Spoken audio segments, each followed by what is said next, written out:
Hey guys, in today's video I will be showing you how you can send a PDF file in Messenger. Because Messenger has removed the option to send PDF files directly some time ago, we will show you a workaround that will work for you. So make sure to watch this video till the very end and follow our steps correctly so you can make sure that this method works for you too.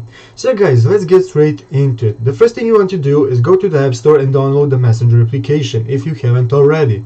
After doing that, you will want to enter the application and sign in or create an account.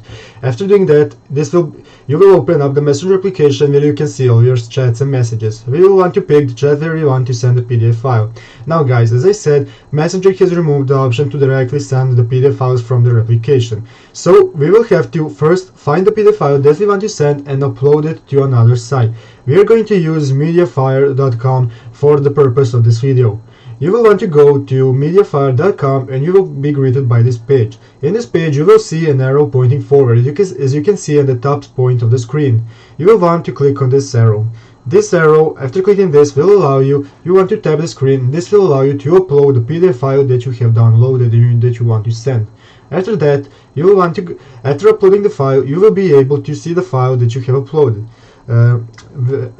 After uploading the file will be shown. As you can see here, I have uploaded a sample.pdf file, and now after click on the file. Clicking the file, this will open up the page that will give you the download link to that file. You want to go ahead and copy the URL to this file, and after doing that, you want to go back to the Messenger application. Here is the chat that we want to send the person the PDF file to.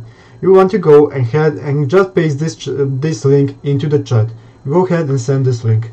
After sending this link, the person on the other side of the chat will be able to just enter this link. As you can see here, entering this link will bring me to this page which will automatically download the PDF file for me.